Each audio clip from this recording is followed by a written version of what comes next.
La Cité européenne des scénaristes présente... N'ayez pas peur de nous. Je sais que peut-être certains ont peur de nous sans nous connaître. Je dis nous, les conseillers, la fiction, les diffuseurs, voilà.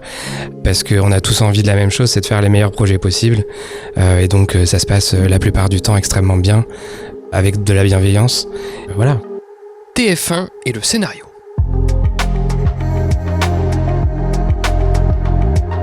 Salut, c'est Baptiste Rambaud. Un dimanche sur 4, j'ai le plaisir de discuter avec ceux pour qui le scénario est un outil de travail.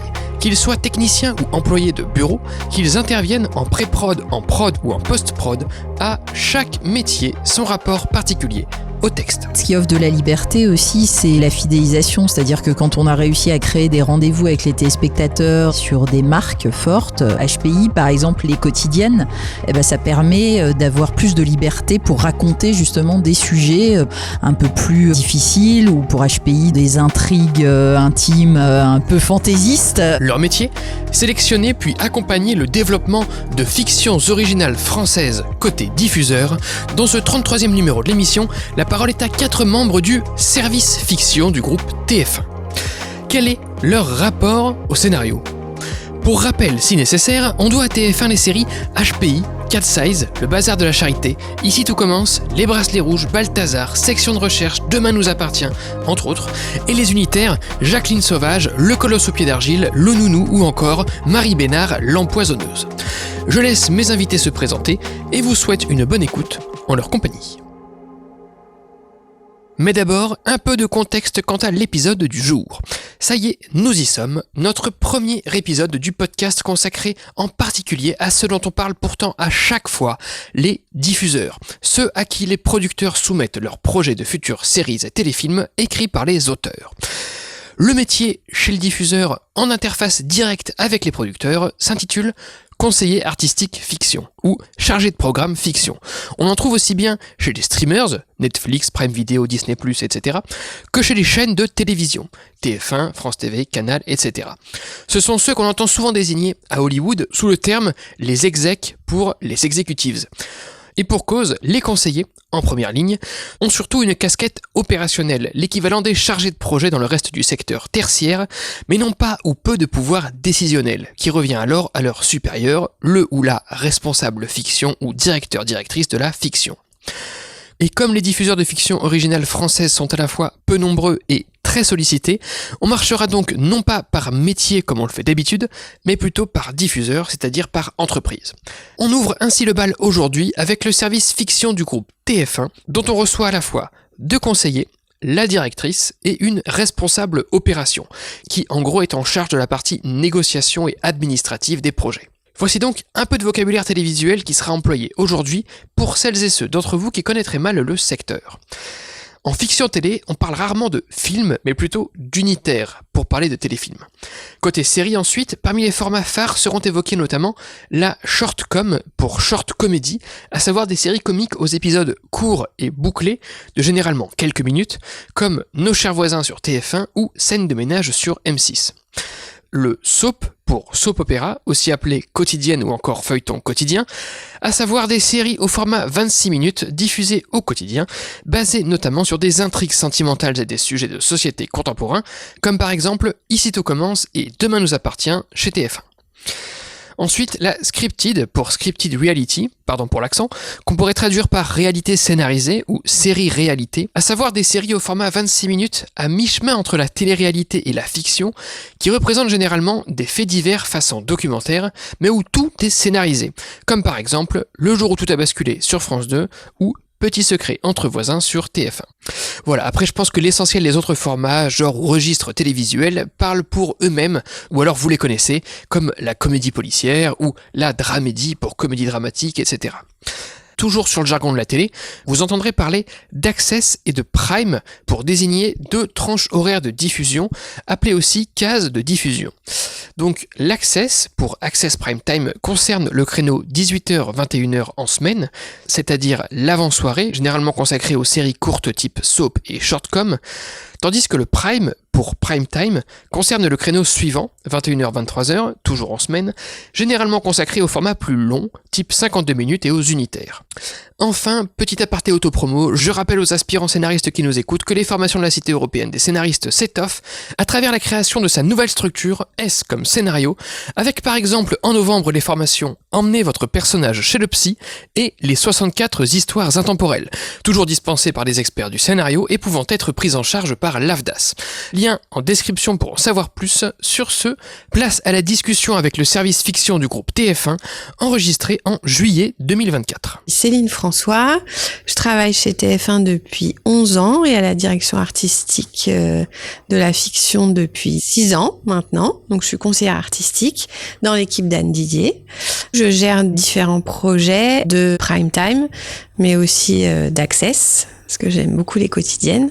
Je me suis occupée de Demain nous appartient depuis le lancement. D'ici tout commence depuis le lancement et encore aujourd'hui. Et après, en développement de Prime, j'ai des mini-séries, du polar, des séries plus drama. Bonjour, je suis Jennifer Mangian, je suis aux acquisitions de fiction française, donc côté plutôt négo, juridique. Nous, on est en accompagnement en fait de la partie édito.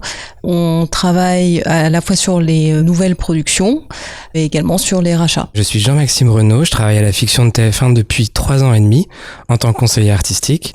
Auparavant, j'étais journaliste, cinéma et surtout série, chez Allociné essentiellement, donc je suis très content d'être de l'autre côté du miroir aujourd'hui. J'ai travaillé sur des séries comme Demain nous appartient, La Recrue, Je te promets, Munch, Cat's Eyes et plein d'autres. Anne Didier, je suis directrice artistique de la fiction de TF1 depuis 1 an maintenant. J'étais avant directrice déléguée à la fiction de France Télévisions, donc France 2 et France 3. Et j'étais avant encore conseillère de programme à la fiction de France 3, donc j'étais 12 ans à la fiction de France Télévisions et donc depuis 1 an à TF1. Donc, il y a un parcours exclusivement chez le diffuseur du coup, et avant un passage chez la prod, ou ça a toujours été chez le diffuseur de ton côté Toujours diffuseur. Avant, j'ai écrit une pièce de théâtre et j'étais plus côté artistique, cours Florent. J'ai jamais fait totalement comédienne parce que j'ai toujours travaillé à côté. Avec les comédiens Avec les comédiens. Est-ce que vous vous souvenez du premier scénario sur lequel vous avez travaillé côté diffuseur et comment vous l'avez vécu? Moi, c'était chez TF1 parce qu'avant d'être à la fiction de TF1, j'étais sur les chaînes de la TNT, ce que je n'ai pas dit. Et je m'occupais des Mystères de l'amour. Okay. Qui est toujours à l'antenne sur TMC, donc c'est... Il est toujours dans notre escarcelle. Voilà. C'est Jean-Luc Azoulay qui écrit les scénarios et qui produit. C'était la première fois que tu travaillais auprès du scénario, par exemple? Tu avais déjà lu des scénarios avant? Oui, j'avais déjà lu parce que on faisait des acquisitions sur la TNT, notamment des films de long métrage. Donc on avait l'habitude, et puis parfois en amont, on faisait du préachat, donc on lisait des projets. C'était le prolongement, mais avec plus d'empreintes artistiques finalement. Bah oui, puis plus de volume parce que Les Mystères de l'amour, certaines années, on faisait plus de 100 épisodes par an. La quotidienne, c'est très formateur. Moi, après, du coup, j'ai basculé sur Demain nous appartient, sur Ici tout commence. C'est un côté un peu addictif parce que ça s'arrête jamais.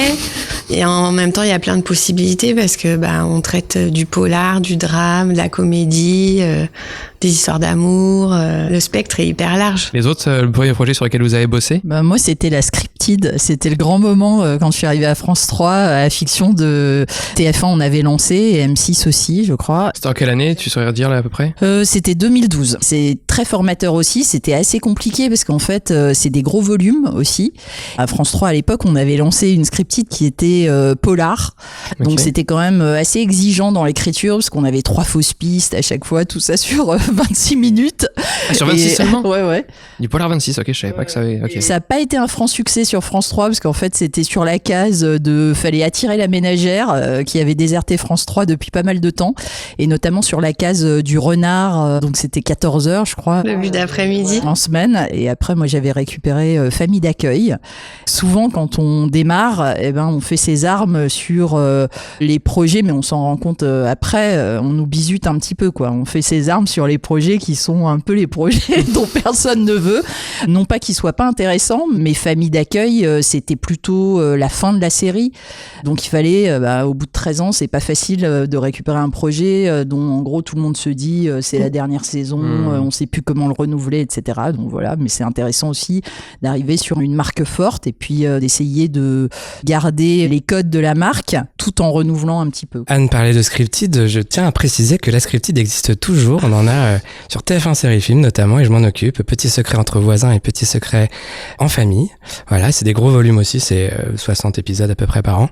Mais le premier projet dont je me suis occupé chez TF1 de A à Z, c'est Le Colosse au pied d'argile, qui est un unitaire avec Eric Cantona sur un sujet qui était assez difficile. Quand on a lu le projet en comité de lecture, c'est vrai qu'on a tous été touchés par cette histoire, qui était une histoire vraie, adaptée donc d'un livre sur les violences sexuelles dans le milieu du sport par le prisme d'un enfant qui est devenu adulte et qui a libéré la parole et qui était donc incarné par Eric Cantona. Donc un sujet fort, une super histoire côté scénario, ça a été hyper rapide. C'est ça que je retiens aussi, c'est que l'histoire était tellement forte qu'en fait ça a été assez simple à développer. Je pense qu'entre le moment où on a signé le projet et le moment où on l'a tourné, il a dû se passer 6 mois, même pas, ce qui est quand même assez rapide pour nous. Moi, c'est pas ce qu'on me rapporte des délais de diffuseurs en général. Non, c'est assez exceptionnel. Audemarc, l'autrice, a fait un très bon boulot, remarquable. Et puis ça a été une super aventure parce qu'on a eu plein de prix, on a quand même eu une belle audience aussi, plus de 4,5 millions de téléspectateurs. C'était un sujet délicat. L'association, parce qu'il y a une vraie association, Le Colosse au pied d'argile, a reçu plein d'appels après la diffusion, plein de gens justement qui ont témoigné, qui ont libéré la parole. Donc on se dit qu'on a peut-être sauvé des vies. Le film, il continue à exister, il est montré dans les écoles, donc c'est une belle aventure. Ok, ouais, sur tous les plans vraiment. Et Eugénie, enfin toi, le premier projet sur lequel t'as bossé, du coup côté négo et juridique. Je sais qu'il y en avait tout de suite beaucoup. Ça, en fait. Bah oui, puisque on est un peu sur tous les projets.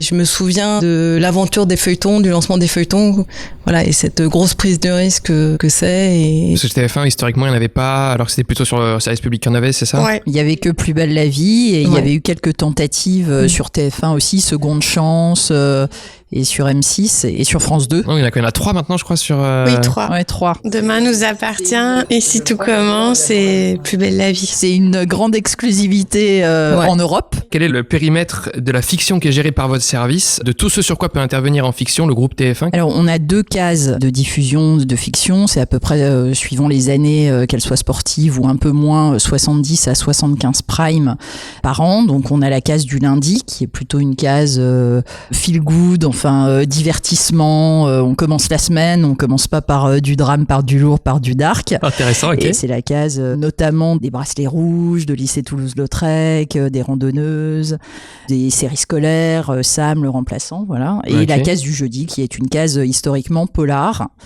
La case du lundi, qui est aussi la case des grandes séries événementielles, le Bazar, de la Charité, les Combattantes. Et puis on a, on vient de le dire, nos 3 cases quotidiennes de Day. Donc oui, le Carrefour du 13h avec Plus belle la vie, et puis l'Access, donc avec Ici tout commence, Demain nous appartient.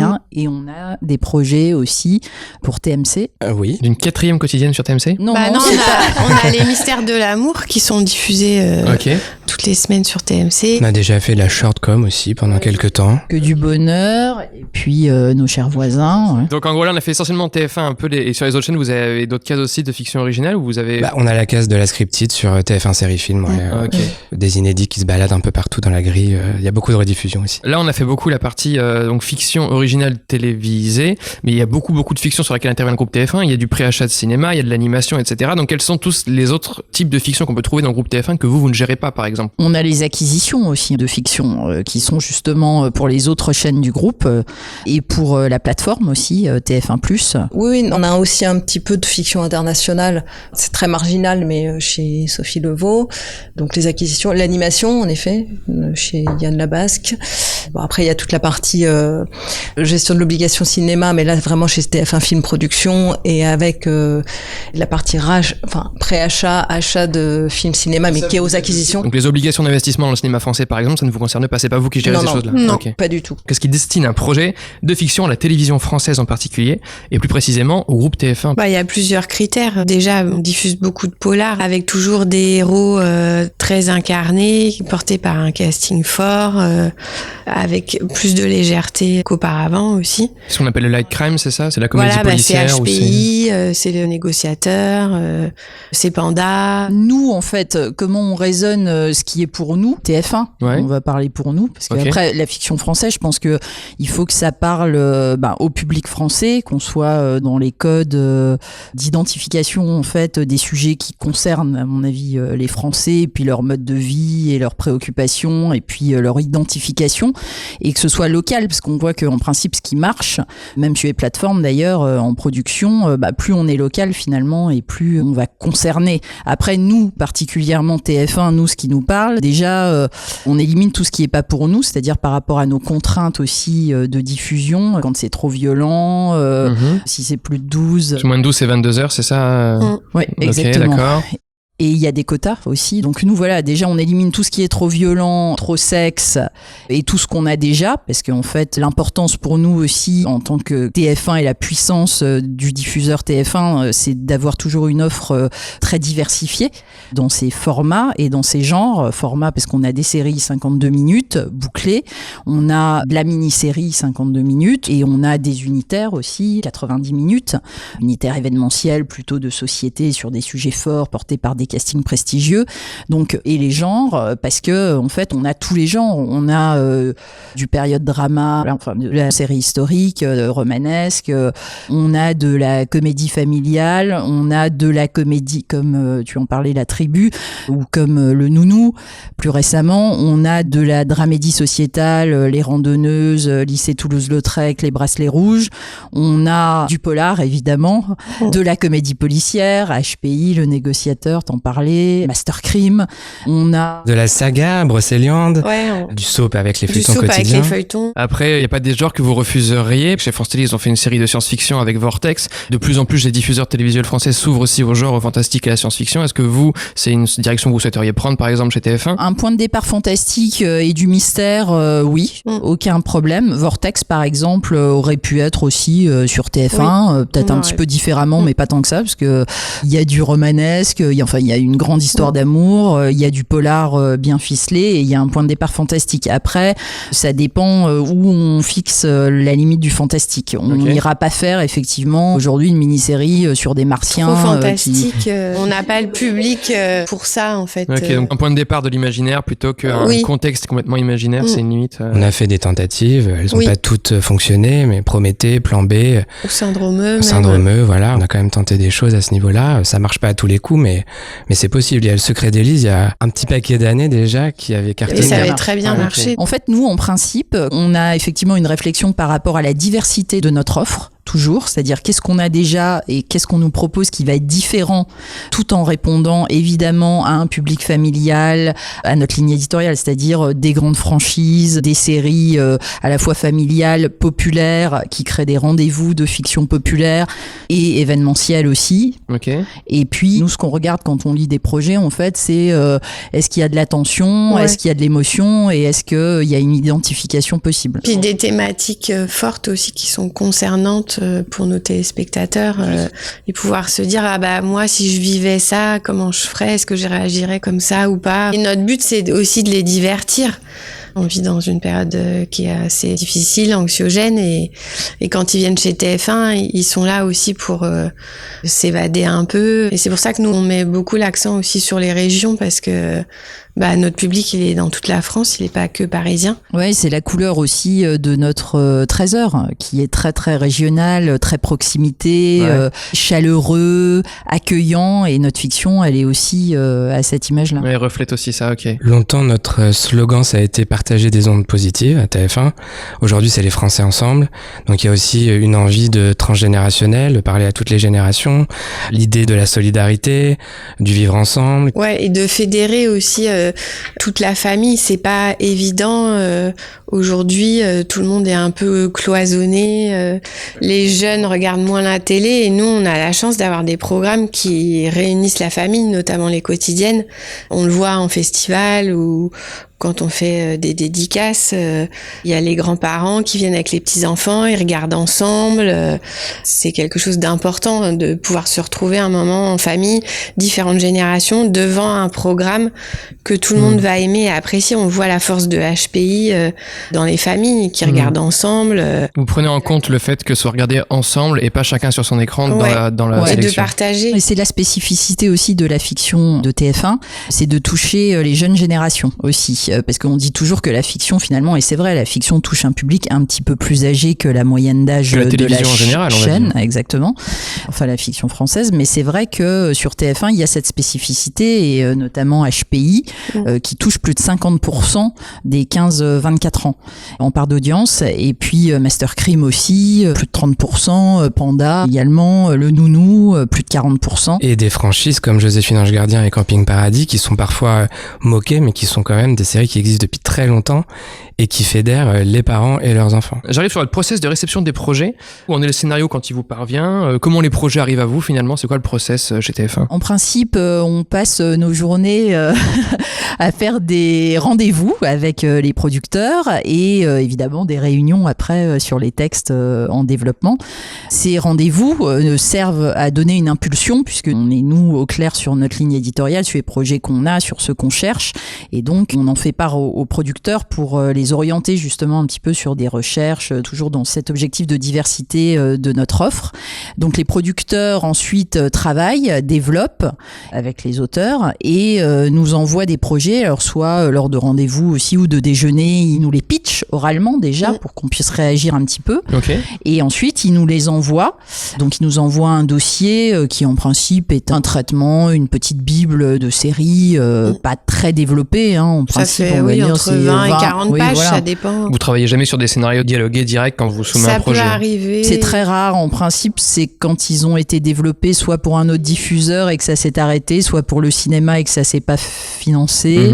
Mais sinon, en principe, c'est assez rare qu'on arrive déjà, soit s'ils ont eu des fonds d'aide au développement, mais c'est assez rare. En principe, ça arrive à un stade qui est pas très très développé, où tout est encore possible et où on peut justement, s'il y a un sujet qui nous intéresse, et on peut les orienter aussi. Et après, on avance ensemble. C'est là que les équipes de génie de Stéphane Éveillard, on les accompagne financièrement puisqu'on conventionne les projets. Donc on prend en charge 60% en fait des coûts d'écriture. Là, c'est quand on l'a déjà accepté. Alors on reçoit plus de 2000 projets par an environ, donc c'est énorme, et c'est ce que je disais au départ, on en développe à peu près 70-75 maximum par an. 2000, donc, sur 2000. Donc, et on les lit tous.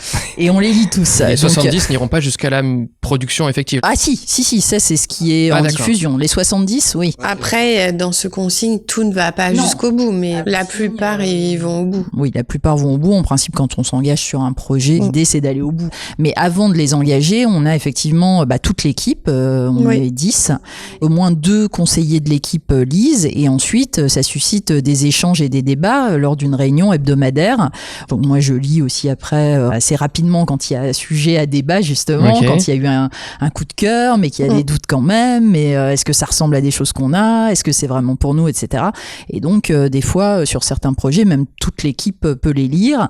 Ensuite, il faut faire des choix, puisqu'on en reçoit beaucoup et qu'on en fait peu par rapport à tout ce qu'on reçoit. Là, on acte qu'on va entrer en développement. Pour annoncer la bonne co-développement avec le producteur. Voilà. Donc voilà, c'était Eugénie qui était partie dessus du coup. Oui, donc c'est ça. Donc le projet est greenlighté, on va dire, pour avancer dans le développement. Le producteur nous envoie un devis d'écriture qui généralement concerne l'ensemble de la... Alors soit c'est un unitaire, soit c'est une mini-série ou une série.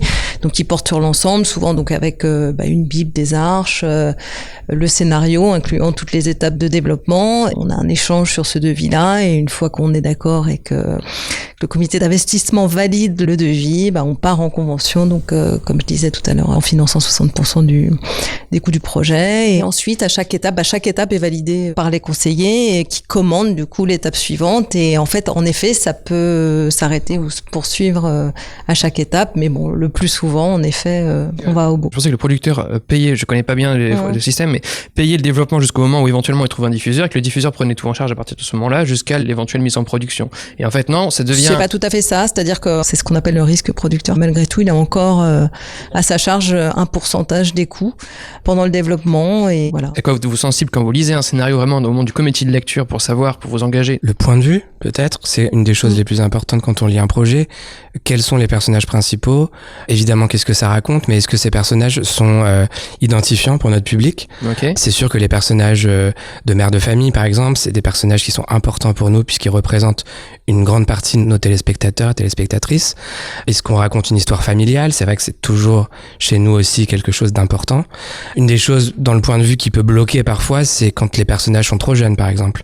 Dans un cas comme les Bracelets Rouges, on a des adultes et des enfants ou des adolescents, donc là, il n'y a pas de problème, il y a plein de points de vue différents, mais on va moins facilement faire un teen drama, par exemple, parce que on va s'adresser à un public un peu plus limité. Ok, donc ce qui est passage à l'âge adulte, des choses comme ça, c'est pas forcément ce que vous allez prendre. On le traite, mais c'est pas le sujet principal de l'histoire. Plutôt les intrigues secondaires dans ce cas-là. Oui. Voilà. Puis nous, ce dont on aime parler, c'est les relations aussi entre les parents et les enfants, justement. Transgénérationnel, oui. Quand les enfants grandissent et qu'ils passent à l'âge adulte, comment avec les parents ça se passe, quoi, parce que c'est pas toujours un long fleuve tranquille cette période-là. On a eu pas mal de mini-séries sur ce sujet-là, mais on traite aussi dans les quotidiennes ou dans Sam ou dans Le Remplaçant, qui sont des séries récurrentes. Nos critères, souvent, c'est déjà le sujet, quoi. Qu'est-ce que ça raconte? Et les personnages, évidemment, auxquels on va pouvoir s'identifier. Et puis, l'émotion qu'on va avoir en lisant, en vivant cette belle histoire que vivent nos personnages.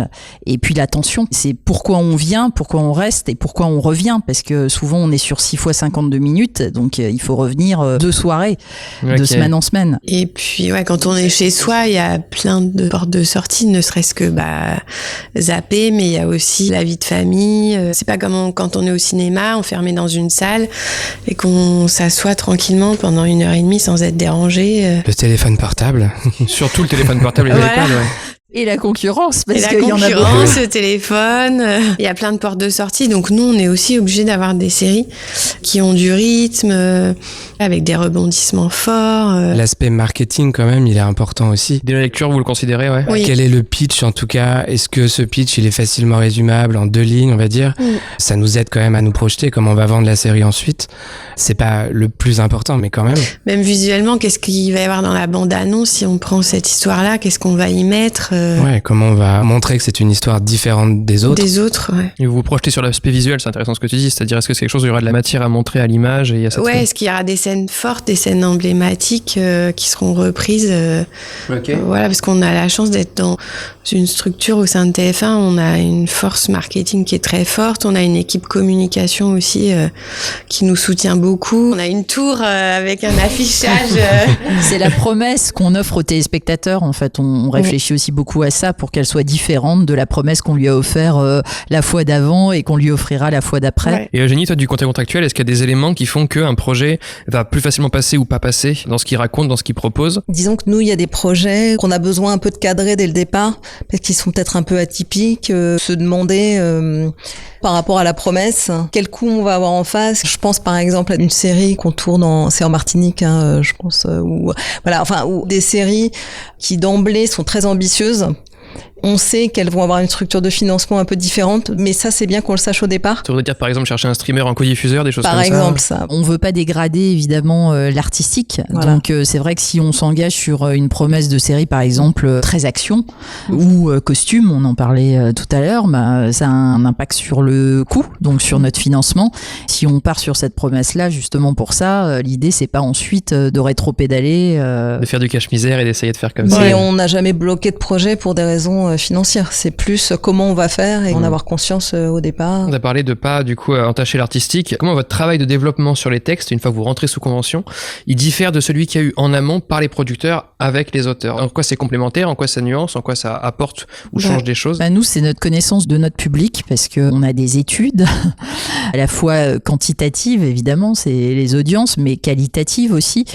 Forcément, on a une meilleure connaissance a priori de notre public que les producteurs qui travaillent pour plein de diffuseurs différents. Et aussi, on sait ce qui va arriver dans les prochains mois à l'antenne par rapport au projet qu'on développe en ce moment en écriture.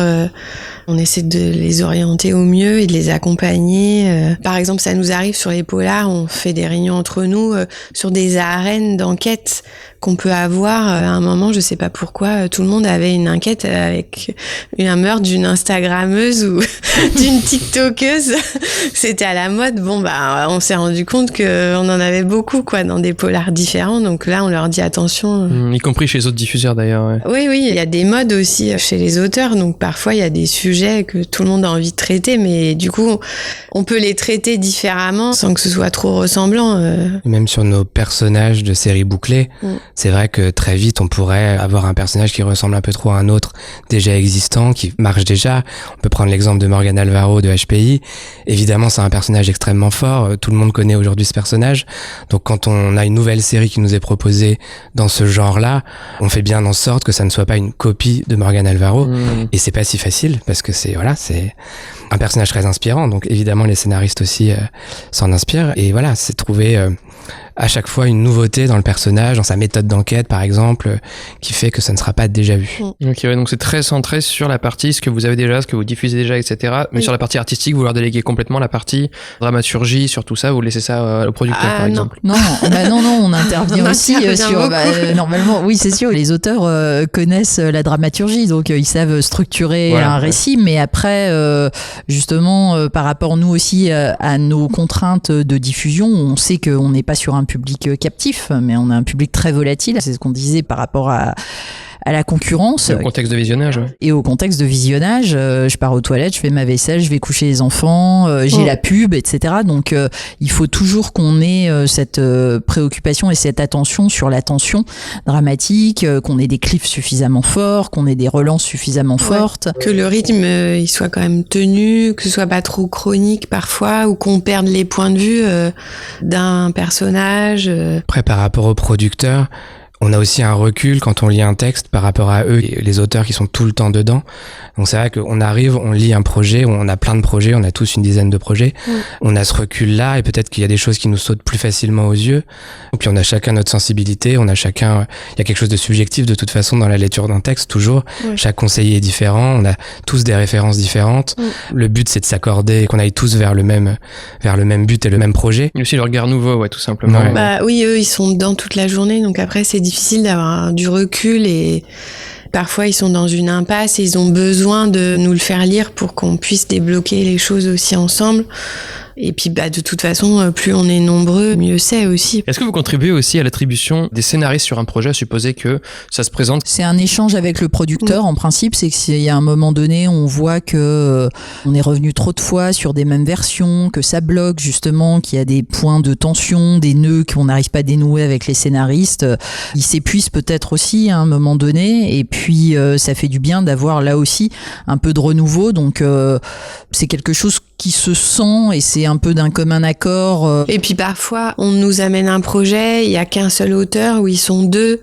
Il faut écrire 6 épisodes, il faut que ça aille vite parce que on a des contraintes de tournage, on a envie d'avoir telle comédienne ou tel comédien. Si c'est 6 épisodes, ils sont 3, ils en font 2 chacun. Enfin, nous, on aime bien les faire travailler en groupe, quoi. Et puis, comme on connaît beaucoup de scénaristes, on arrive à faire des mariages. Et vous avez identifié, du coup, par exemple, des scénaristes qui seraient meilleurs sur tel aspect ou d'autres sur tel autre, et vous réfléchissez un peu à cette complémentarité-là, ou ça va pas à ce niveau-là de réflexion sur... Si, ça peut. Il y a des scénaristes avec qui on travaille et on sait qu'ils sont très bons en structure, d'autres qui sont très bons en dialogue.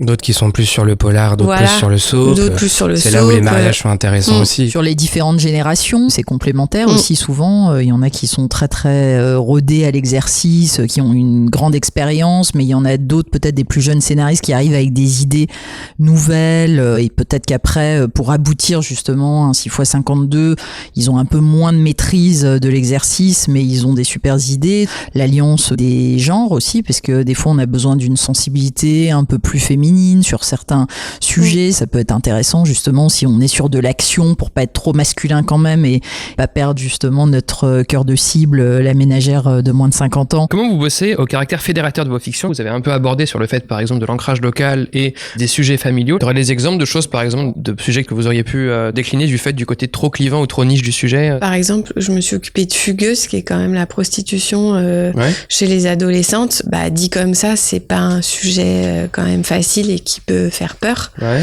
Et c'était intéressant de le traiter via une mini-série pour TF1. Malheureusement, ça peut arriver. On a des enfants qui peuvent faire des mauvaises rencontres et c'est pas parce qu'ils sont issus de certains milieux, ça touche tous les milieux. Donc c'était bien de mettre en lumière cet aspect-là. Et le traitement, justement, était aussi par un prisme familial. On était vraiment dans une famille classique, aimante, où tout se passait bien. Et cette jeune fille, elle découvre l'amour pour la première fois. Et malheureusement, elle tombe sur la mauvaise personne. Et quand on est adolescente et qu'on découvre ce sentiment amoureux pour la première fois, ça peut être très destructeur. On comprenait qu'elle était vraiment tombée sous l'emprise de ce garçon qui était malveillant, plus âgé qu'elle et qui la manipulait jusqu'à la mettre sur le trottoir. Ouais, c'est qu'en fait, ça ne vous ferme pas du tout au sujet très spécifique, très clivant, donc vous trouvez l'angle et le traitement qui devient familial. Oui, on a aussi traité de l'inceste récemment, qui est un sujet dont on parle beaucoup. Ouais. Nous, on l'a traité à travers Les Yeux Grands Fermés, donc un unitaire avec Muriel Robin. Ouais. C'était important que ce sujet soit incarné par quelqu'un de très populaire, pour faire venir aussi les téléspectateurs qui, peut-être sur le papier, n'avaient pas envie de voir un film sur l'inceste. Et on l'a traité là aussi du point de vue familial. Là, c'était le point de vue d'une grand-mère qui découvrait que son petit-fils était violenté par son fils à elle, donc. Et c'était à la fois le déni dans un premier temps. Enfin, on racontait vraiment l'histoire à travers différents points de vue, mais le déni, quand on s'en rend compte, qu'est-ce qu'on fait, comment on réagit, comment on ose dénoncer son fils, son propre fils, c'est des histoires très fortes. C'est le dilemme du personnage aussi. Elle est à la fois grand-mère et mère. Un conflit de loyauté, ouais, du coup. Quelle est la caisse qui vous donne le plus de liberté artistique? Vous diriez, c'est le sentiment de pouvoir le plus vous éclater. Vous allez sûrement me dire que vous éclatez partout, j'imagine. Partout. C'est dans la contrainte qu'on trouve sa liberté. On a beaucoup de contraintes, évidemment, qui sont à la fois des contraintes d'audience, des contraintes de marketing, en fait. Comment on propose une offre qui répond à une demande aussi, évidemment. Des contraintes de signalétique, violence, sexe, etc. Il n'y a pas une case, une chaîne, un format qui vous donnerait plus de liberté qu'une autre pour expérimenter un peu plus ou autre? Il y a eu beaucoup de prises de risques quand même, justement, sur des thématiques qui faisaient peur, dont on se disait qu'en télé et pour fédérer, personne n'avait envie de voir ça. Les randonneuses récemment, la maladie, des femmes atteintes d'un cancer, on n'a pas envie de voir ça. Et si, grand succès d'audience, parce que là encore, comment on le raconte? On le raconte au grand air, dans le dépassement de soi, l'ascension, la sororité. Les bracelets rouges aussi dans le même. Ouais, voilà. Oui, Oui, c'est c'est Toulouse-Lautrec, comment on traite du handicap, qu'est-ce que c'est d'être ado, de vivre avec ce handicap et comment on va s'insérer ensuite dans la société et comment on peut vivre les mêmes choses que tous les ados de France. Donc franchement, il n'y a pas de case ou de genre. Vous ne marchez pas comme ça dans vos cases étant. Non. Okay. Après, une liberté, peut-être, la comédie, quand même, c'est vrai, on en fait aussi beaucoup, qu'elle soit sociétale ou pas, elle est souvent sociétale. C'est quand on s'amuse déjà en lisant les textes. Quand on rit en lisant les textes, ça arrive et c'est quand même une vraie joie. Et de voir ensuite, quand c'est tourné, que voilà, ça fonctionne, quoi. Après, c'est vrai que sur les quotidiennes, on a la chance de pouvoir aussi explorer plein de genres différents. Et je pense que pour les auteurs, c'est une super école parce que au-delà de l'arche principale, donc qui est plus polar sur Demain nous appartient et Plus belle la vie, qui est plus sociétale sur ITC, on a plein de sous-intrigues qui viennent s'enchevêtrer où là, vraiment, on peut traiter de la comédie, comme vient de parler Jean-Maxime, et d'histoire d'amour. Y compris des plus petits sujets dont on ferait pas un prime. Oui. Mais qui passent tout à fait très bien sur une arche ou. En fait, ce qui offre de la liberté aussi, c'est la fidélisation. C'est-à-dire que quand on a réussi à créer des rendez-vous avec les téléspectateurs et à les fidéliser sur des marques fortes, HPI par exemple, les quotidiennes qui se sont installées tous les soirs, qui sont un vrai rendez-vous chez le public, ça permet d'avoir plus de liberté pour raconter justement des sujets un peu plus difficiles ou plus de liberté pour HPI dans des intrigues intimes un peu fantaisistes. Ça, j'aurais vu l'inverse. Moi, j'aurais cru que ça vous aurait justement, puisque ça marche, puisqu'il faut faire attention, ou ça devenu plus précautionneux vis-à-vis. Et à l'inverse, vous diriez que ça... Non, ouais, c'est vrai que ça donne plus de liberté. En fait, le téléspectateur, il est déjà embarqué par le personnage. Ils sont prêts à vivre avec lui plein de choses qu'on peut se permettre, quoi. On les suit plus facilement beaucoup d'aventures. Bah ouais. Vous parlez d'intrigues secondaires, par exemple, sur lesquelles vous avez pu vous permettre un peu plus de liberté. Les exemples qui vous viennent? Notamment, il y a 2 personnages de Demain nous appartient qui ont fait une PMA. On n'en aurait peut-être pas fait un téléfilm, mais en tout cas, dans cette série, on l'a vraiment traité sur la longueur, avec vraiment les grandes étapes et sur 9 mois, quoi, comme les femmes le vivent vraiment dans la réalité. Ouais. D'où intérêt aussi du temps long, du soap et tout. Ouais. Je vois. Est-ce que vous collaborez parfois avec les scénaristes eux-mêmes ou est-ce que vous êtes toujours par l'intermédiaire des producteurs? On travaille toujours avec les scénaristes. Mais jamais sans les producteurs. Jamais sans les c'est producteurs. Ça. Okay. Jamais sans les producteurs, ils sont toujours présents. En tout cas, on fait des réunions de texte à chaque étape, synopsis, séquencier, dialogué. Les auteurs sont là, on leur parle directement. Parfois, on a prévenu le producteur de nos retours, ce qui lui permet un peu de préparer les auteurs, d'éventuellement réfléchir déjà à des solutions. Et quand on se parle tous ensemble, et ben du coup, soit il y a des solutions qui émergent en direct, soit il y a déjà des solutions qui ont été trouvées et on en parle, on en débat. Okay. Mais c'est vrai qu'on est directement en lien avec eux. Ok, c'est pas vertical, genre vous parlez au producteur qui parle à l'auteur et ça remonte, c'est pas un système comme ça. Normalement, non. On n'a pas tout à l'heure des projets sous convention. J'entends beaucoup parler de la question de quand un projet est sous convention et signé chez un diffuseur, on ne sait pas s'il va effectivement être diffusé, s'il va effectivement être produit, pour plein de raisons différentes. Et on ne sait pas aussi quel est le volume en fait de ces projets sous convention, quelle est notre chance. Tout à l'heure, tu as dit par exemple sur 2000 projets, on sait qu'il y en a 70 qui vont être faits, ça donne un bon.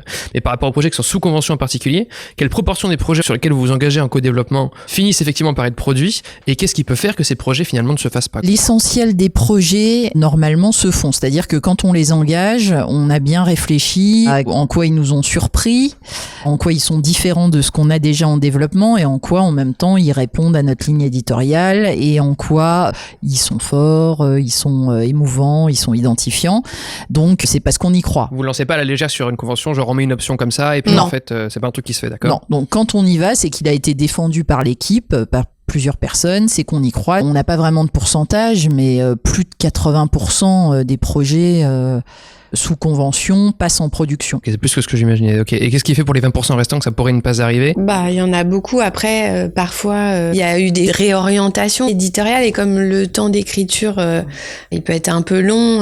Des échecs, par exemple, soit chez d'autres diffuseurs, soit chez nous, avoir tout à coup un projet, si on prend l'exemple peut-être un peu des unitaires sociétaux qui étaient événementiels au départ, qui marchaient bien et qui sont devenus peut-être un peu trop récurrents finalement et qui ne proposaient plus des sujets suffisamment forts où tout à coup on arrive justement dans une période d'environnement politique et économique un petit peu morose et on a moins envie de voir des choses un peu dures comme ça et on a envie de choses plus lumineuses, plus légères.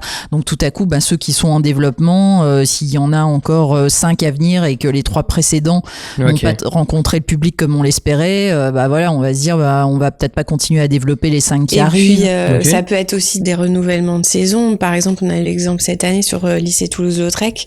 On avait commencé l'écriture de la saison 3, mais malheureusement la saison 2 elle a pas rencontré son public à la hauteur de ce qu'on espérait, donc c'est vrai que ça remet en question la suite à ce moment-là. Oui, les saisons de série c'est particulier, j'avais appris que même chez les streamers de base quand on achète une saison, on achète l'écriture de la suivante dans l'hypothèse où ce serait réussi et évidemment, suivant c'est la première marche, on lance ou pas la production de la seconde, c'est vrai qu'il y a ça aussi. Pour éviter d'avoir des temps trop longs entre 2 saisons, effectivement. Ouais, c'est vrai, ouais. Si les projets se montent sur un comédien en particulier, comme on l'a dit, peut-être des sujets difficiles comme l'inceste et on sait qu'on y va parce que on a à la fois l'angle familial mais aussi porté par un casting populaire.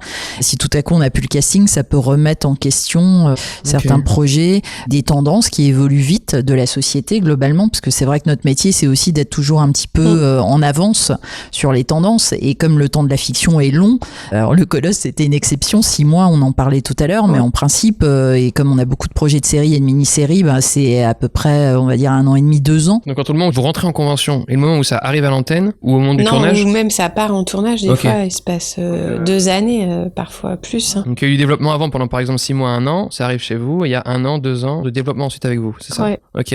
Qu'est-ce qui justifie, c'est quoi le process de ces 1 an, 2 ans du coup? Les étapes d'écriture. Les scénaristes ils ont plusieurs projets en même temps, donc aussi ça dépend du temps qu'ils accordent à chaque projet.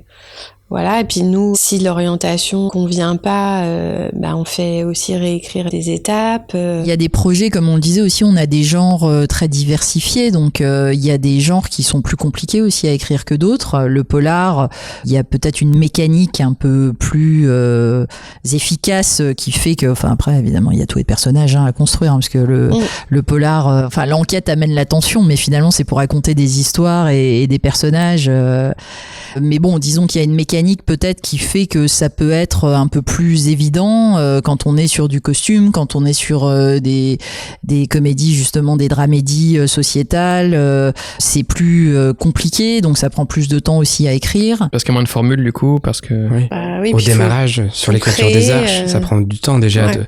C'est souvent choral, donc il y a beaucoup de personnages, comment tout ça se rencontre, et oui, ça prend du temps. Et des fois, justement, le temps de ce développement, le temps de la fiction étant long, et comme on essaie d'être un peu en avance sur les tendances aussi de la société, si ça prend trop de temps et qu'en fait la tendance elle est dépassée, ça peut, oui, ça peut il y arriver. a eu plein de projets diffusés entre-temps sur cette même thématique et qui, au fur et à mesure, n'ont peut-être pas rencontré l'audience espérée. On se repose la question, quoi. Il y a eu la tendance de la manipulation à un moment donné. Il y avait des mini-séries sur les pervers narcissiques partout. Ouais, c'est drôle, on avait fait l'épisode sur les directeurs littéraires donc qui bossent au développement en production. Il y en a une d'elles qui rapportait qu'ils avaient un super projet sur le sujet justement de ça, les pervers narcissiques, et ils disaient on était en retard sur le marché. C'est l'expression qu'elle avait employée. Il y avait ce côté de tous les producteurs ont lancé ça en même temps, les diffuseurs aussi, et donc les premiers arrivés, premiers servis entre guillemets, quoi. Il y a aussi ce sujet-là. Vous avez quand même une place un peu particulière parce qu'il y a beaucoup de scénaristes qui bossent sur des projets qui ne se font pas, beaucoup de producteurs qui bossent sur des projets qui ne se font pas. Vous avez quand même une particularité, c'est que vous êtes là où les projets existent, vous êtes là où les projets se font et se concrétisent. Donc quelles sont les leçons de narration, de scénario que vous avez tirées de cette place assez privilégiée, de voir l'écart entre ce qui était sur l'écrit et ce qui existe derrière? Qu'un bon texte ne fait pas forcément une bonne série. Déjà, ouais.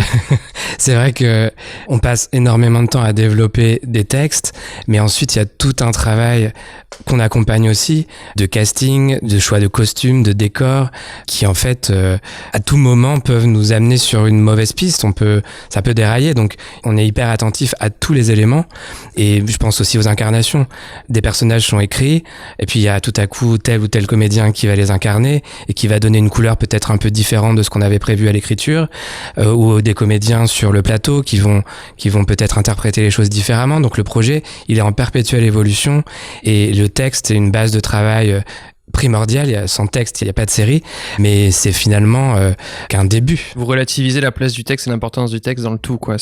Ça a quand même son importance. Si on est plus rassuré. Elle est essentielle, mais elle est pas suffisante, quoi. Des fois, on peut avoir un scénario efficace, mais où on a l'impression que ça manque un petit peu d'ampleur. Oui, d'ampleur. Et l'interprétation et la réalisation va amener cette identité-là aussi. Et puis après, il y a encore la deuxième histoire qui se construit au montage aussi, avec le rythme encore qu'on va donner. Et la musique aussi qui est très importante, qui soutient beaucoup les émotions.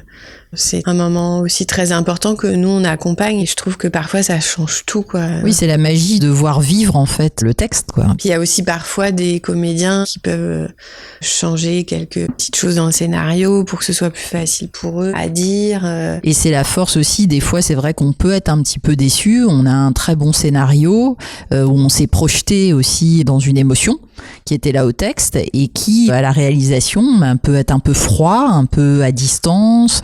Ça peut arriver. Est-ce que les autres services du groupe TF1 avec lesquels vous collaborez ont un impact sur le développement des projets, et de quelle nature peut-être cet impact sur le développement? Sur le développement des projets, après il y a un aspect déontologie. Le service de la conformité qui visionne tous nos programmes et qui veille notamment... On peut leur faire lire même en amont des scénarios si on... Moi je sais que par exemple sur un projet dont je m'occupe, Erika, qu'on a tourné là récemment avec Juliette Debona, Grégory Fitoussi, c'est tiré des livres de Camille Lagbert qui sont du coup des enquêtes polars assez sombres. Donc notre rôle au sein de TF1, c'était aussi de garder l'ADN des polars que l'auteur a écrit, mais de les rendre un peu moins sombres, un peu moins dark, pour pas que ce soit un peu repoussant pour notre public s'il y avait des séquences un peu trop violentes. Donc dans ces cas-là, on demande au service de la conformité de lire les scénarios et de pointer un peu les séquences. Et on en parle avec le réalisateur, avec le producteur, pour que lui filme ces séquences de manière à que ce soit pas trop violent. La conformité, c'est vis-à-vis de l'ARCOM ou c'est un service juridique? L'ARCOM. Vis-à-vis de l'ARCOM, d'accord. Mais c'est en interne chez TF1. Oui, mais c'est pas... En fait, il y a aussi le juridique vis-à-vis des marques et tout ça, c'est ça que je voulais savoir. Là, en l'occurrence, ça vis-à-vis aussi, de... ça... Ok. Côté financement, Eugénie, toi, il y a des choses dans ton travail qui peuvent avoir un impact? Il y en a un petit peu, parce que des fois, justement, si on n'arrive pas à financer un projet, on peut, sans dégrader l'artistique, revoir quand même un certain nombre d'éléments. Est-ce qu'on a vraiment besoin de 3 scènes d'action dans un épisode, ou est-ce qu'une bonne scène d'action par épisode, finalement, ça nous permet d'avoir cette promesse, justement, de mini-séries d'action? Oui, je pense aussi au minutage. Parfois, si c'est trop long, on sait que le producteur de lui-même, de toute façon, sait souvent qu'il doit resserré. Et grâce à ça, de toute façon, ça va lui faire économiser peut-être 1-2 jours de tournage. Et donc c'est plutôt une logique d'économie vis-à-vis, par exemple, du minutage ou des scènes d'action sur lesquelles tu pourrais être amené à intervenir. Alors, on va pas dire qu'il faut supprimer cette scène d'action, mais on sait en effet que peut-être le dosage, enfin voilà, les curseurs sont un petit peu à revoir, mais souvent sans dégrader. Enfin, je veux dire, parfois d'ailleurs, c'est concordant, je veux dire, avec la vision artistique qu'on a du projet. Je parle pas de dégrader forcément, je parle ça peut être des réaménagements du projet, ça peut être des choses comme ça. Par exemple, avec le service pub, notamment avec Génie sur les quotidiennes, on travaille beaucoup ensemble parce qu'il nous propose des placements de produits assez fréquemment. Donc, dans ce cas-là, ils aiment bien que le produit soit intégré à l'intrigue. Il faut que ça reste évidemment naturel. Que ce soit naturel, que ça s'intègre dans les histoires. Ok, mais que ce soit dans l'interaction avec les personnages et pas juste en fond derrière. Oui, quoi, voilà, pas juste posé comme ça. Il y a d'autres services comme ça? Le service musique de TF1, on travaille beaucoup avec eux aussi en amont sur le choix des compositeurs, sur les chansons aussi, parfois. Oui, pour négocier les droits, dans Je te promets, il y avait une chanson, un tube français par épisode. Ils nous aident beaucoup là-dessus parce que c'est tout un monde qu'on ignore un peu de notre côté, les droits musicaux, mais il y a des droits très chers, d'autres moins. C'est pas forcément ceux qu'on pense être les plus chers qui le sont, et donc il y a toute une négo à ce niveau-là à faire, et voilà, on a un service qui est dédié en partie. On discute en amont ensemble. Si on a un personnage qui est fan de, je dis n'importe quoi, de Dalida ou d'Enrico Macias, par exemple, il faut qu'on puisse après, derrière, avoir une chanson qui soit dans notre économie accessible. Là, je vais parler maintenant des collaborations avec les streamers qui arrivent depuis quelques années. Donc, vous avez fait notamment Le Bazar, Les Combattantes. Cat Size. Cat Size aussi, c'est en... Avec Amazon. Avec Amazon. Ah, ça, je savais pas, ok. Donc, en plus, vous avez différents partenaires. Et en plus, j'avais une annonce de Ghost, une série que vous feriez avec Disney+. Disney+. Donc, en gros, vous êtes Amazon, Disney et Netflix. Vous avez déjà fait de la codiffusion avec tous les streamers américains. Est-ce qu'on peut parler un peu artistiquement de ce que ça vous amène, vous, dans votre service fiction, cette collaboration avec des streamers américains? C'est vraiment projet par projet parce qu'en fait, il faut que ce soit des partenariats gagnant-gagnant, c'est-à-dire que tout le monde se retrouve à la fois dans l'éditorial et financièrement. Et après, c'est vrai que financièrement, ça permet de se projeter sur des projets, j'aime pas dire plus ambitieux, mais en tout cas plus chers. L'ambition est ailleurs, mais dans la production value. Ouais. Donc c'est essentiellement sur le côté budget que ça vous intéresse. Dans le cas de Ghost, peut-être aussi parce que c'est une série avec un ton un peu plus décalé. C'est une prise de risque pour nous que de la diffuser en prime time. Donc d'avoir un streamer avec nous, en l'occurrence Disney+, ça nous permet de la financer, ça amoindrit un peu le risque. Ça nous permet malgré tout d'avoir un beau budget pour avoir un beau casting, parce que c'est une série qui repose énormément sur son casting, qui est très choral. Donc je crois qu'on s'y retrouve les uns et les autres. Disney+ a aussi, comme tous les streamers, des obligations de production françaises. Eux aussi ont besoin de nous, c'est vraiment donnant-donnant, quoi. Ah, ok, parce que moi je voyais que les obligations qu'ils avaient vis-à-vis du cinéma, par exemple, donc d'entrer dans une fenêtre de diffusion sur des films de cinéma. Je savais pas que ça rentrait aussi dans leur quota, le fait d'entrer sur de la fiction française, en l'occurrence de télévision. Et donc vous êtes toujours en première fenêtre dans ce cas-là, c'est toujours un projet TF1 pour du Prime TF1 et en seconde pour les plateformes, où ça se présente comment du coup? C'est vrai que Le Bazar, Les Combattantes, Cat Size, on est en première fenêtre. Sur Ghost, c'est un peu particulier parce que du coup, Disney sera en première fenêtre. Les Disparus de la Gare aussi. Voilà, Les Disparus de la Gare. Mais alors, sur Les Disparus de la Gare, typiquement, c'est pas nous qui l'avons développé. C'est un peu particulier, disons. Donc, en fait, nous, il n'y a pas vraiment de règles.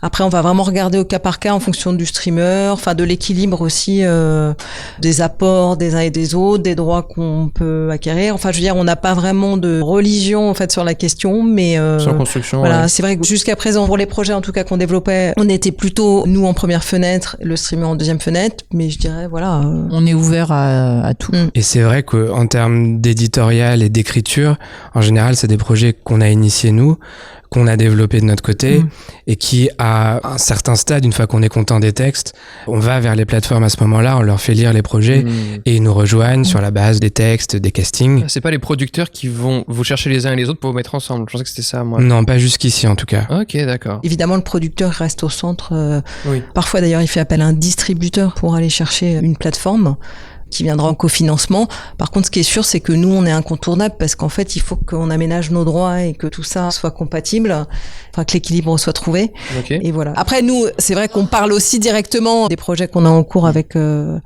les plateformes. Donc ça, c'est sûr qu'on en parle directement. Surtout, ça permet de faire vivre des projets qu'on pourrait peut-être pas financer seul, et ça, c'est hyper important. Si on y allait seul, peut-être on reverrait à la baisse, je sais pas, quelques scènes de reconstitution si c'est du costume, pour être moins en extérieur, pour pas avoir trop de reconstitution de l'époque. Ou un casting, on aurait deux castings qui portent la série et puis des autres moins connus. Alors que là, ça permet effectivement d'avoir des ambitions à la fois sur les castings, sur la production, sur l'action si c'est une série d'action. Et maintenant, par rapport à vos propres plateformes, donc TF1+ en l'occurrence, parce que là, on a vu fleurir plein de plateformes, beaucoup pour les jeunes côté France TV, il y a eu M6+ qui a été sorti récemment.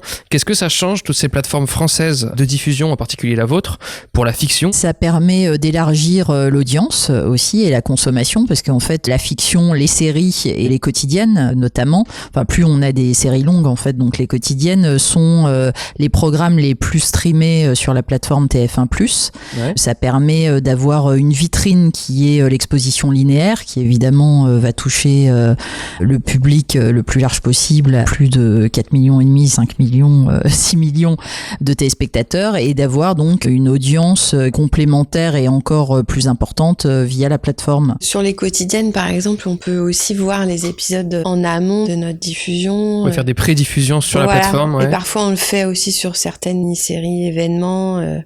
Et ça permet aussi à chacun dans la journée, s'il n'est pas disponible le soir de la diffusion, de pouvoir comme en parler le soir. Puis on propose quand même toutes les saisons, toute la série en intégralité. On est beaucoup sur tout ce qui est replay. Maintenant, sur la partie, est-ce qu'il y a par exemple des projets qui marcheront un peu mieux ou différemment sur TF1+ versus à l'antenne? Est-ce qu'il y a une dichotomie que vous observez? Ou est-ce que c'est plus généralement le prolongement de ce qui se passe à la chaîne? Un projet qui marche à l'antenne fonctionne en replay. Ouais.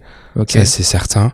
Un projet qui marche moins à l'antenne, en général, marche moins en replay aussi. Vous n'avez pas de surprise à ce niveau-là, ça Non. je veux dire. Non. Non. Après, c'est la plateforme encore jeune, donc on verra, mais... Mais c'est vrai que la part de la consommation non linéaire est de plus en plus importante, évidemment. Donc, c'est un moyen de diffusion qui prend de l'ampleur aussi. Sans changer forcément grand-chose dans vous, votre métier, votre travail de développement, etc. C'est plus sur la partie diffusion. Des scénaristes qui souhaiteraient travailler donc pour la télévision française et en particulier pour TF1, quels conseils vous leur donneriez? de regarder toutes nos séries déjà. C'est vrai, la veille, c'est De important. regarder, comme ça, ils auront une idée à la fois de notre ligne éditoriale et aussi de ce qu'on a déjà. Ouais. Après, évidemment, ils peuvent pas avoir connaissance de tout ce qu'on a en développement. Et après, moi, je pense que la quotidienne, c'est quand même une formidable école quand on est jeune scénariste. En plus, on travaille en équipe, ils sont une trentaine, on peut toucher à tous les genres. Au moins, on est déjà sur un projet qui est à l'antenne. C'est quand même hyper satisfaisant d'écrire un épisode de Demain nous appartient, IDTC. Alors, ils sont plusieurs, hein. Il n'y a pas qu'une seule personne, évidemment. Ils sont plus d'une trentaine. Ils font un travail formidable au quotidien. Et 2 mois après, de voir l'épisode auquel on a participé à l'antenne, je trouve que c'est quand même hyper rare en fiction, parce que entre le moment où l'auteur il rend sa copie et le moment où le programme est diffusé, il se passe quand même beaucoup de temps. À la fois, on est sûr que ça existe, à la fois que ça existe vite, ce qui est une bonne école aussi pour Ouais. les jeunes scénaristes. Ouais. Et ce sont sans doute les scénaristes qui connaissent le mieux notre public finalement. Parce qu'ils sont vraiment au plus près de leurs préoccupations. Et puis on leur parle toutes les semaines. On fait des réunions texte avec eux toutes les semaines, voire plusieurs fois par semaine. À force de se parler au quotidien, c'est là où on se connaît le plus. Vous avez régulièrement, par exemple, des auteurs qui commencent sur des quotidiennes TF1, qui partent ensuite sur d'autres formats, d'autres unitaires, d'autres Oui. séries. Ça peut être une porte d'entrée vers vos autres formats, Oui. ça arrive régulièrement? Oui, souvent. Et souvent, ils sont sur les quotidiennes et ils font aussi d'autres séries à côté, parce que la quotidienne, c'est comme une drogue, ils n'arrivent pas à lâcher. Ils font une Eux non mini-série plus. en même temps, mais ils retournent sur la quotidienne. Ils vont chercher de l'inspiration et de l'énergie en faisant autre chose et voilà. ils reviennent Ouais. avec encore plus d'inspiration et de renouveau sur la quotidienne. Donc ça, Ok. c'est super. Il n'y a pas d'idée fausse sur votre ligne édito, sur ce que vous faites, sur comment vous travaillez chez TF1, que vous retrouvez régulièrement chez les porteurs de projets Aussi, je leur dirais peut-être aussi surprenez-nous et ne vous auto-censurez pas, parce que ils se disent mais non, ça c'est pas TF1 parce que Oui, on l'entend souvent. Ah non, je pensais pas que ce projet-là, ça pourrait vous plaire. Mais les producteurs, c'est pareil. Souvent, quand on fait des rendez-vous, moi, ça m'a marqué. Ils nous pitchent tout un tas de choses et puis après, ils disent ouais, non, là, j'ai un projet, mais je vais pas t'en parler parce que celui-là c'est pas pour vous. À chaque fois je leur dis ah bon, parle-en quand même. Souvent c'est le plus intéressant. Est-ce que c'est pas une technique justement pour créer cet intérêt-là? Peut-être. Mais justement, quelle est cette idée fausse? Parce que là on est très sur le général. Le costume par exemple. C'est vrai que souvent quand je dis aux producteurs qu'on a plus de 6 projets de mini-séries historiques en développement, ils sont surpris parce qu'ils disent ah bon, je pensais pas que vous faisiez du costume. Alors évidemment on le fait pas de la même façon que le ferait France Télévisions par exemple. C'est une approche du costume différente, peut-être moins académique, ou en tout cas voilà, avec surtout des trajectoires romanesques de personnages, mais qui malgré tout se passent quand même à une époque. Après c'est vrai qu'il faut pas forcément multiplier les développements sur ce type de projet parce qu'effectivement ça coûte plus cher et que c'est plus compliqué financièrement à monter. J'ai une question maintenant sur les projets étrangers parce que c'est un truc qui se passe beaucoup. Les remakes et les adaptations entre diffuseurs. On a par exemple parlé de Fugueuse et Pour Sarah qui certes étaient francophones à la base mais étaient québécois, donc c'était d'autres cultures. Comment vous faites quand vous travaillez sur des formats étrangers pour les adapter au public français? Quelles sont les questions qui se posent le plus souvent pour vous? Alors il faut déjà quand même qu'il y ait à la base un sujet universel. Si on prend Je te promets par exemple, c'est une histoire de famille, donc c'est universel. On s'aime pas, les secrets de famille, les rivalités, c'est un peu partout, quel que soit le pays. Après comment on le rend et on le met à la sauce française? Typiquement, donc Je te promets, c'est l'adaptation de This Is Us. This Is Us, This Is US aussi, c'est un peu le jeu de mots dans le titre. C'est énormément ancré dans les États-Unis, son histoire, puisque c'est sur plusieurs époques. Évidemment, quand on l'a adapté, il a fallu modifier certaines choses pour que ce soit vraiment adapté à l'histoire de notre pays, à nos références culturelles. Par exemple, quand dans un épisode de This Is Us, il y a un bal de fin d'année, une tradition qui n'existe pas vraiment en France, on va avoir une boum et on va utiliser un tube, en l'occurrence la tribute de Dana, que tout le monde dans les années 90 connaissait par cœur, que les personnages vont se mettre à chanter dans l'épisode, ou quand les parents regardent la télévision, chez nous ils vont regarder Sacrée Soirée, pour avoir comme ça des références qui parlent au plus grand nombre et qui permettent vraiment de se sentir proche de ces personnages. On en a parlé tout à l'heure, mais aussi la musique, c'était une des forces de Je te promets, qui avait un budget dédié là-dessus, d'avoir un tube à chaque épisode, là aussi qui correspondait à l'époque de l'action. Quand c'était des flashbacks, on avait des chansons des années 70-80, et puis des chansons d'aujourd'hui aussi. Et c'est vrai qu'on sait, la musique, c'est un vecteur aussi de nostalgie, et c'est une série qui était aussi beaucoup basée là-dessus, l'émotion, la nostalgie. Donc, Et la différence, c'est les formats aussi, souvent, parce que les rythmes de narration sont pas forcément les mêmes suivant les pays.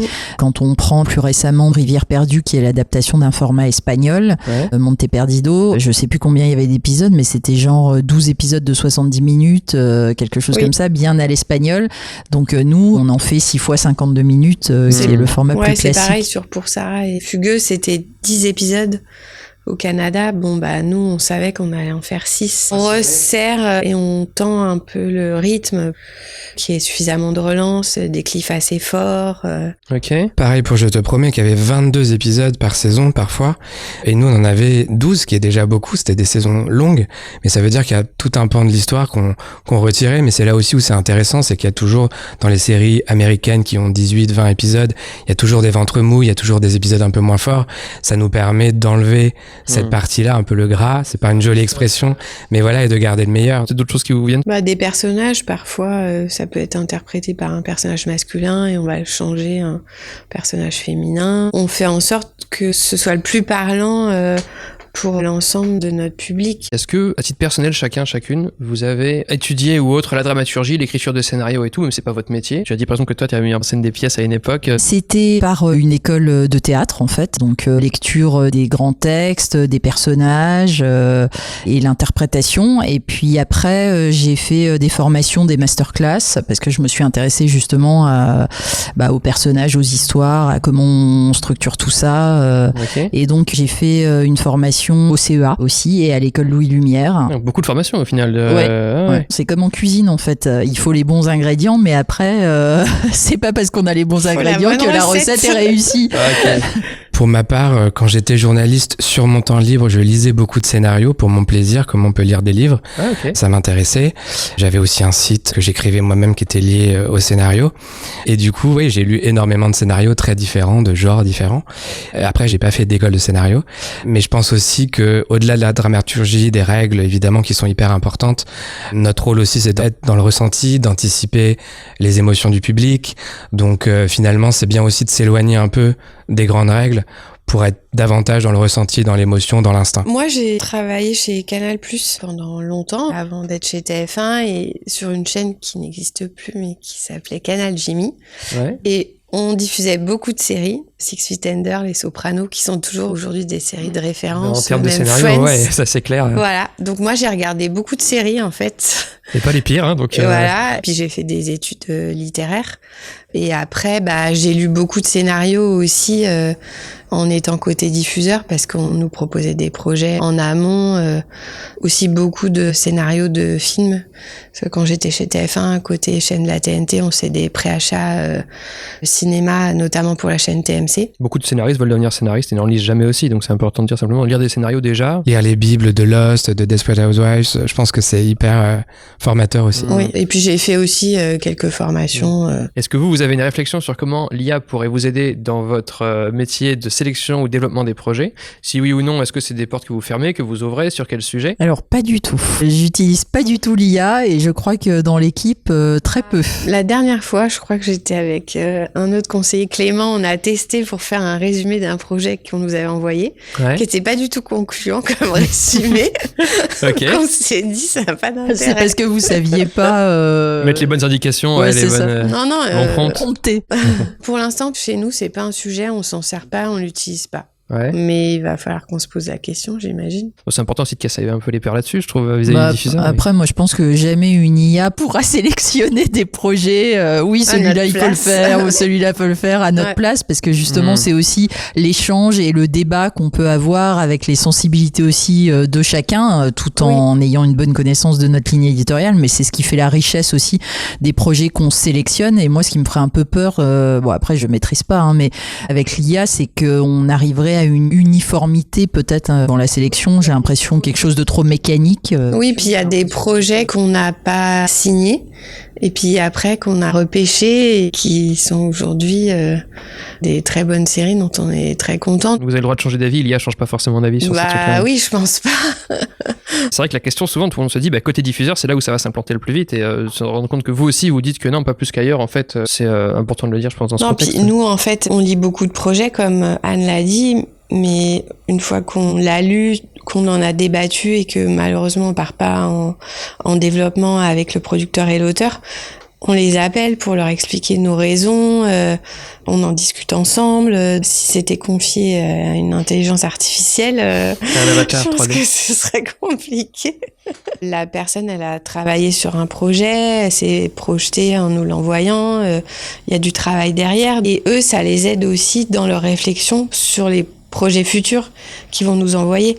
Et parfois, oui, c'est difficile de dire non. On aimerait dire plus souvent oui, mais c'est aussi à force de dire non qu'on arrive à mieux se connaître, à mieux se comprendre. Et eux, ils arrivent à mieux cibler nos besoins. C'est des refus constructifs. Si une IA refuse à votre place, vous apprendriez moins aussi, ok, ouais. Ah oui, je pense. Puis même eux, ce serait hyper frustrant. Qu'est-ce qui vous plaît le plus à titre personnel ou vous intéresse le plus dans le développement, sur le scénario? Déjà, c'est des métiers de passion, parce que c'est vrai que c'est chronophage. On passe nos journées, nos soirées, nos week-ends à lire, à visionner.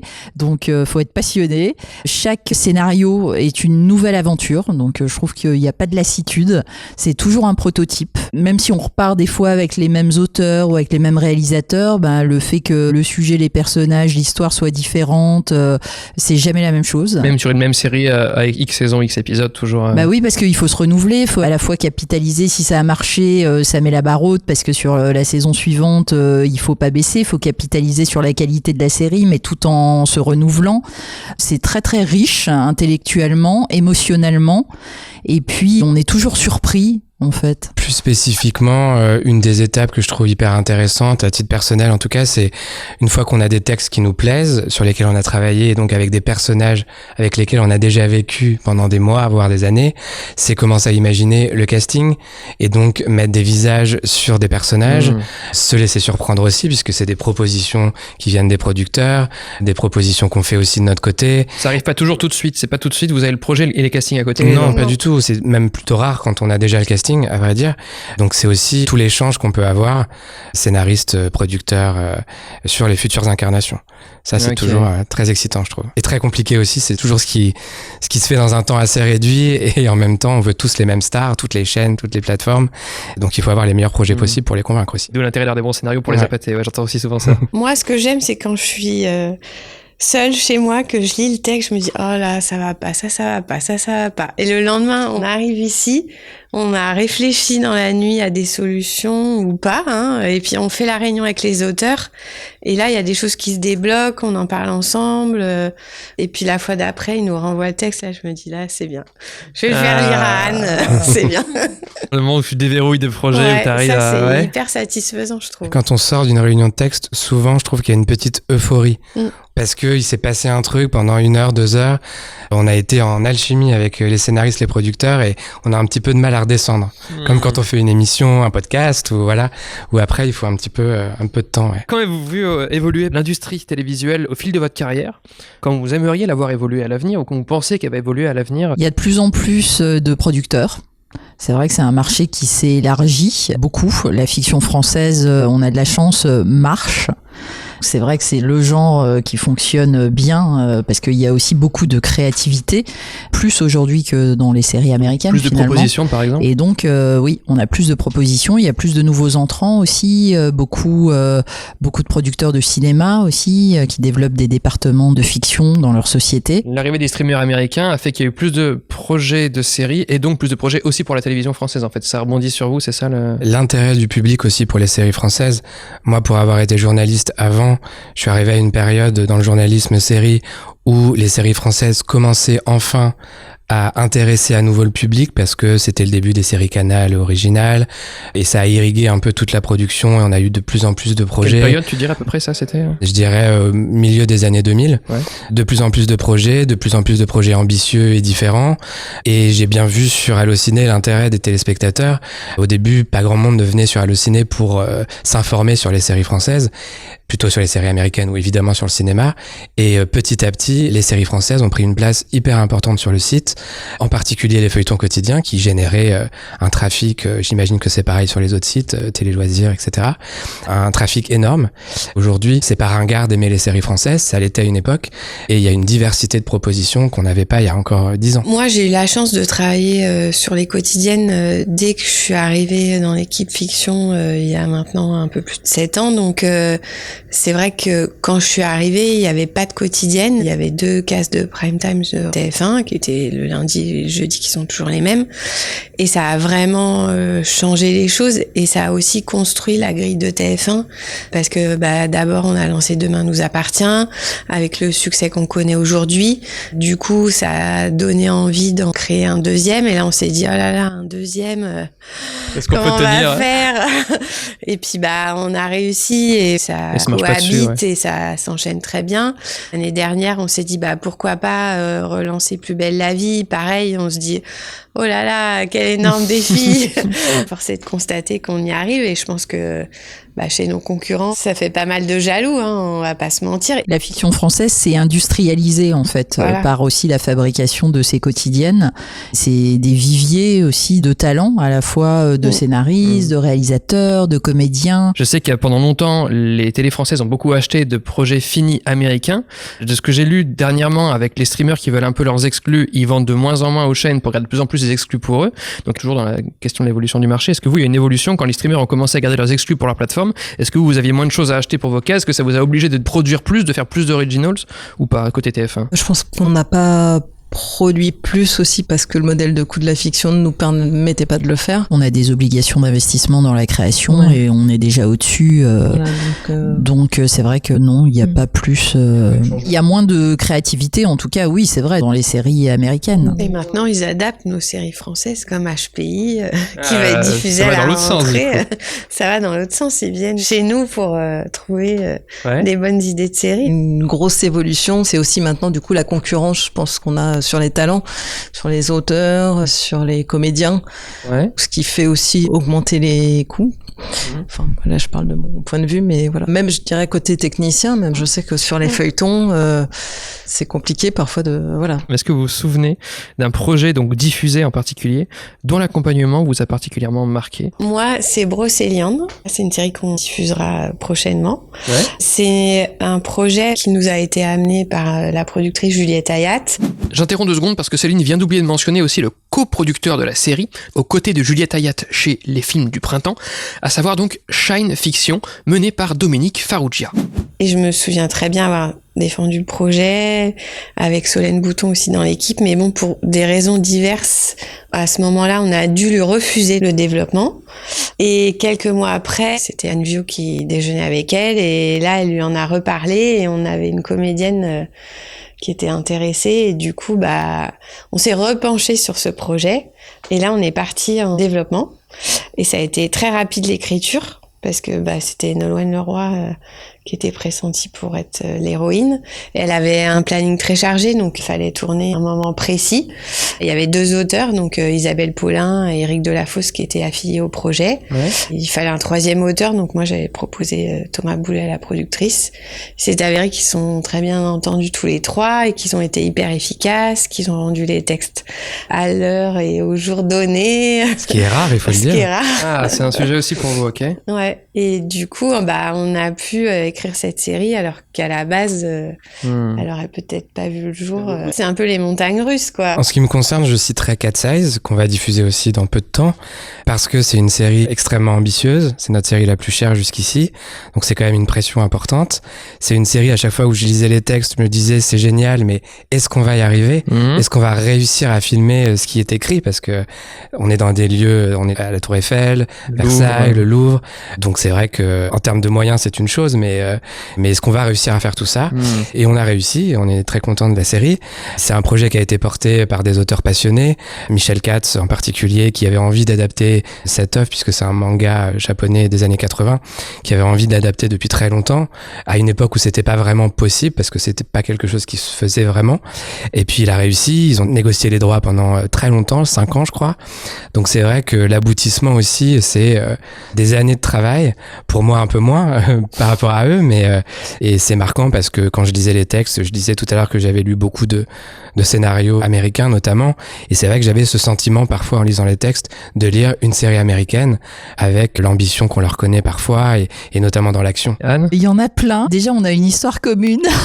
Sur Brocéliande, sur Brocéliande, parce qu'en fait, le projet a été proposé quand j'étais à France Télévisions, mais sans le casting à ce moment-là. Et puis pareil, je le lis, je le défends plutôt parce que je me dis c'est efficace, mais en même temps, on a plein d'autres mini-séries, donc faut faire des choix, encore une fois. Et c'était un peu classique, mais bien, mais en même temps, on se dit on n'en a pas vraiment besoin, on en a d'autres qui ressemblent, etc. Et on le fait pas. Et donc après, j'arrive à TF1 et je retrouve en salle de montage toutes les deux. C'est drôle. Brocéliande, voilà. Du coup, j'avais hâte Leroy. de voir le ressenti de Anne après le visionnage, qu'elle me dise ce qu'elle avait aimé, ce qu'on avait changé, qu'elle avait apprécié. Elle avait pointé des défauts du texte. Je me souviens très bien. J'avais fait la réunion de texte à France Télévisions, moi, parce que pour mes arguments de refus, j'avais dit à la productrice, tu vois, ça va pas, la résolution, enfin, tous des trucs, et donc c'était très drôle. Donc elle était contente de voir qu'on avait réussi à trouver des solutions. En traversant la scène, elle a retrouvé ce projet avec plaisir, donc c'était hyper agréable. Et Eugénie, je sais pas si la question se pose pour toi. Alors, rarement, mais parfois quand même, je suis amenée à lire les scénarios et j'aimerais pouvoir le faire plus, mais malheureusement, le temps me le permet pas. Idéalement, il faudrait pouvoir le faire parce que c'est là où on voit comment ça se traduit justement aussi dans les devis de production, etc. Voilà, j'ai pas un projet en particulier, même si, voilà, c'est vrai qu'il y a des projets marquants, comme tu citais Cat Size, évidemment, parce que justement, le montage est particulier, puisque justement, là, c'était... Montage financier, en l'occurrence. Montage financier, etc. Mais c'est super plaisant de pouvoir travailler là-dessus de mon côté. Si vous avez un mot, après tout cet échange, à adresser aux scénaristes qui nous écoutent, quel serait ce mot, quel serait ce message? Déjà, merci pour leur travail, parce que, encore une fois, sans scénario, il n'y a pas d'histoire, il n'y a pas de film, il n'y a pas de série. Et puis, surprenez-nous. N'ayez pas peur de nous. Je sais que peut-être certains ont peur de nous sans nous connaître. Je dis nous, les conseillers, voilà, Les la diffuseurs en fiction, général. les diffuseurs, voilà, parce qu'on a tous envie de la même chose, c'est de faire les meilleurs projets possibles. Ça se passe la plupart du temps extrêmement bien, avec de la bienveillance. Ouais, démystifier aussi le diffuseur tout simplement, et voilà. Ouais. Tout à fait. Leur dire qu'on les aime C'est et important. qu'on est toujours ravis de les accueillir chez TF1. Et puis surtout, ne rien lâcher, croire en leurs histoires du début à la fin, parce que souvent ils ont des histoires cachées dans les fonds des tiroirs. Il faut pas qu'ils hésitent à nous en parler. Ça peut quand même sortir un jour de terre. Voilà. Bah, merci beaucoup pour vos réponses. Merci. Merci. TF1 et le scénario, c'est terminé. Merci encore à Anne, Jean-Maxime, Céline et Eugénie pour leur participation. Merci au groupe TF1 pour l'accueil de l'enregistrement. Merci à Claire Le Tendre pour sa précieuse aide dans l'organisation. Et bien sûr, merci à vous pour votre écoute. Abonnez-vous au podcast pour ne manquer aucun épisode. Partagez-le autour de vous s'il vous a plu. Et pour le soutenir, je vous invite à laisser 5 étoiles sur Apple Podcast et sur Spotify s'il vous plaît. Et le scénario est une émission proposée et montée par moi-même qui vous donne rendez-vous dans 4 semaines pour le prochain numéro. D'ici là, n'oublions pas, le scénario n'est pas une œuvre d'art, mais une invitation à collaborer sur une œuvre d'art. Paul Schrader. À bientôt.